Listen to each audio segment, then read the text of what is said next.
Hey folks, back with another video. Let's dive into what stories got my attention today. Starting with the Nagorno-Karabakh region, let's take a peek into the Armenia-Azerbaijan conflict in this Nagorno-Karabakh. Now fighting continues as no one has been able to get a successful peace deal that both sides would continue to abide by. The ethnic Armenian side said that they halted an Azeri offensive on the town of Shushi in Nagorno-Karabakh that is near the city of Stepanakert, the enclave's capital.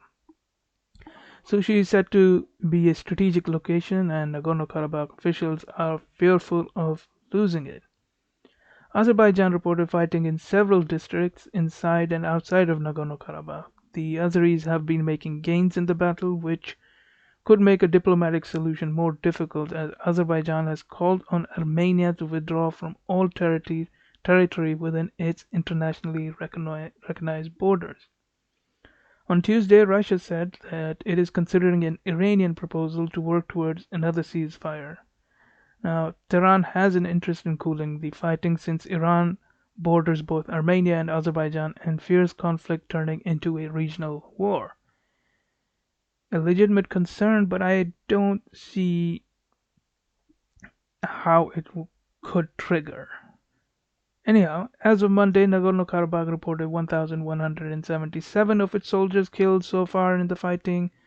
Dozens of civilians have been killed on both sides, and Azerbaijan has still not disclosed its military casualties. Now, before I was hoping that the international community could push and get a peace deal going, but I think that there's ample evidence that that is not going to be coming through anytime soon. Now I just hope that this conflict does not spill over into neighboring territories.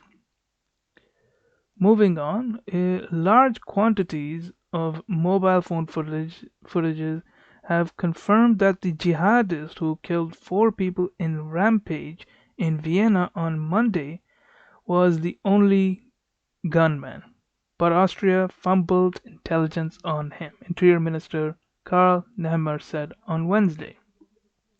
Austria arrested 14 people, aged 18 to 28 on Thursday in connection with the attack and is investigating them on suspicion of belonging to a terrorist organization, the Interior Minister said, but it would also have to investigate its own actions, he added.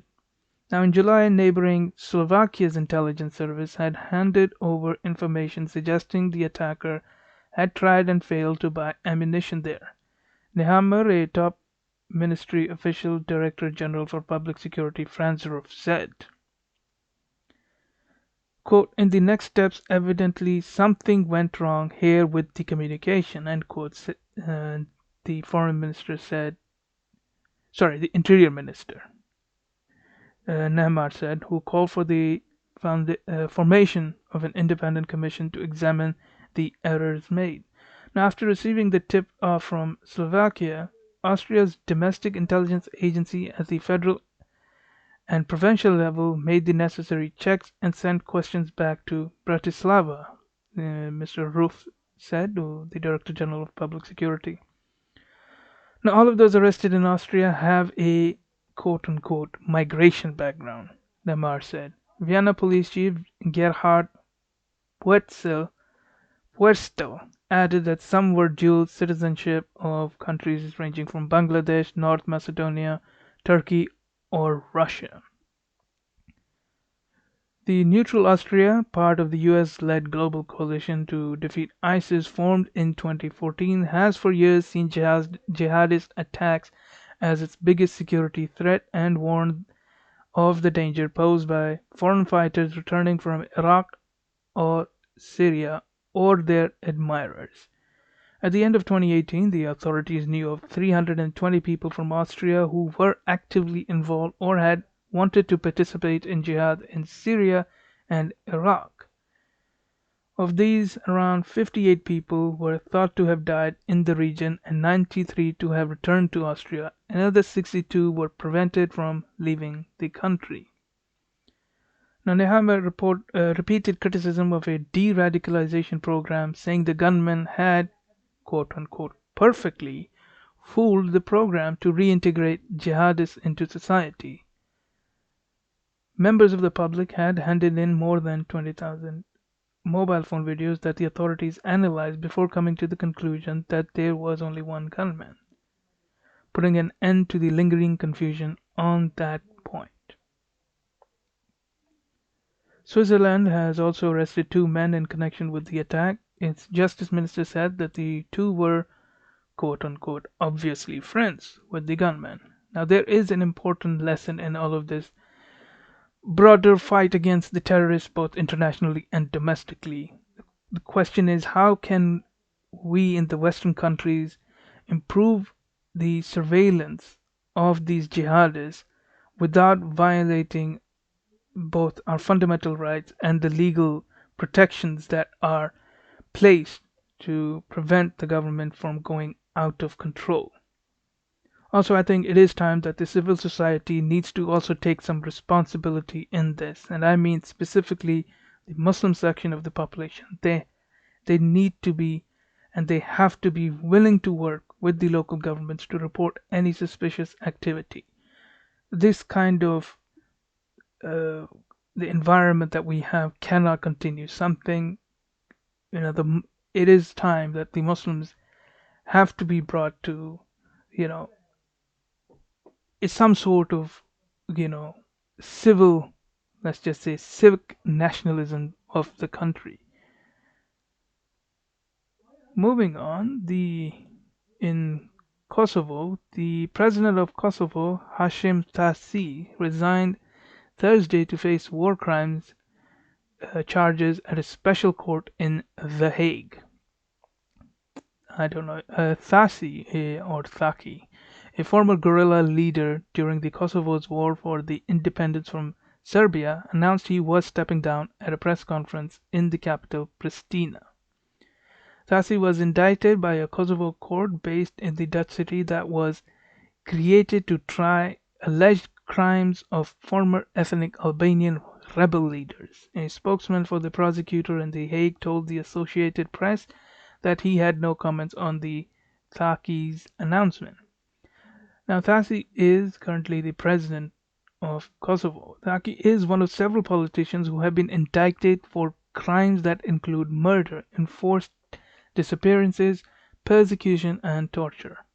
Among them is also a former parliament speaker, Kadri Veseli, who also said that he has been issued an indictment by a pre-trial judge and that he planned to travel to The Hague on Thursday. Now, three other former commanders of the Kosovo Liberation Army that fought for independence from Serbia have been charged with war crimes by the court and an associated special prosecutor's office established 5 years ago. Exact details of the 10-count indictment against Tasi, Veseli, and others have not been released. Announcing the existence of the indictment earlier this year, the Specialist Prosecutor's Office alleged that Tasi and others were, quote unquote, criminally responsible for nearly 100 murders. Now, more than 10,000 people died in the Kosovo conflict, most of them ethnic Albanians. The fighting ended after a 78-day NATO air campaign in 1999 that forced Serbian troops to retreat. Thaci has been president since 2016, having previously served as prime minister.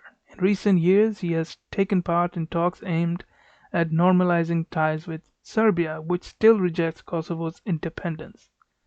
Now, we are going to find out a lot about the specifics of the crime, and there is going to be a legal proceedings at the International Court of The Hague and I believe we will also be privy to the specific more court rulings and the proceedings in the coming time. Moving on and taking a peek into the Ethiopian situation that has erupted, the European External Action Service has tweeted that they are monitoring the situation on Ethiopia while they are also calling for the both parties to remain calm and not escalate tensions.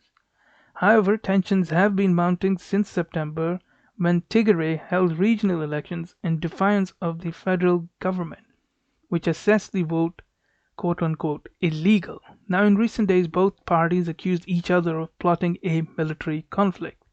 On November 4th, early hours, the local ruling party, the Tigray People's Liberation Front, tried to commit a theft of artillery and other equipment from federal forces stationed there, Prime Minister Abiy Ahmed's office said.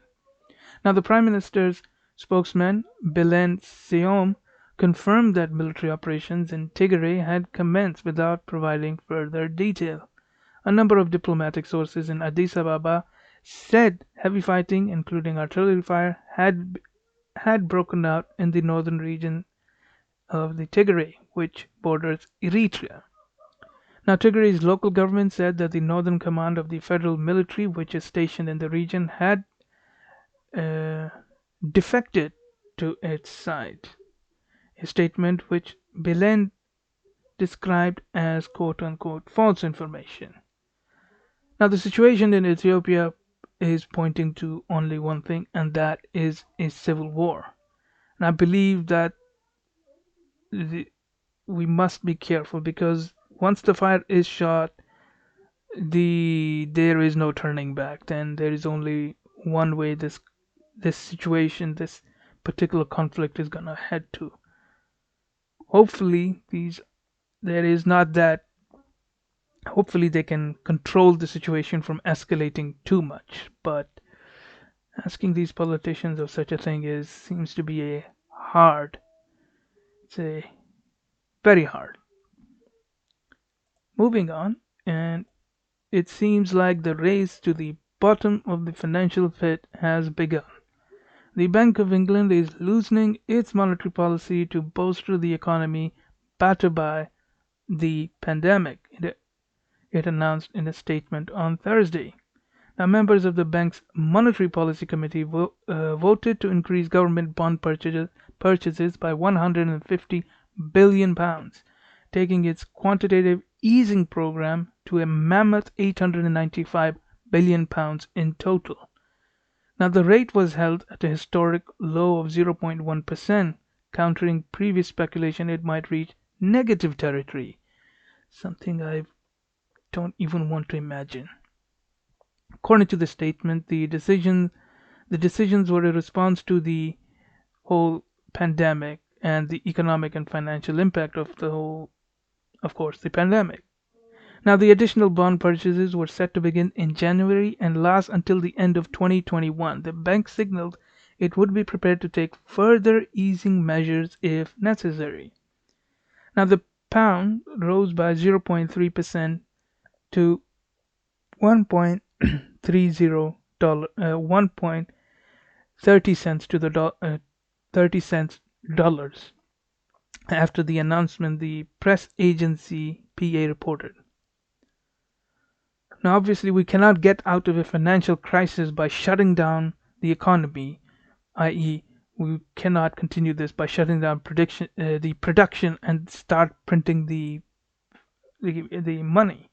I mean, capital consumption does not work this way. What we need to do is reduce regulations. We need to allow production as the producers see fit. I would urge the Bank of England to let the free market work itself out. The free market needs to satisfy the demands of the people, the demands that exist, not artificial demands that keep us in this boom bust cycle. Unfortunately, I guess they are too enmeshed in their Keynesianism. Well,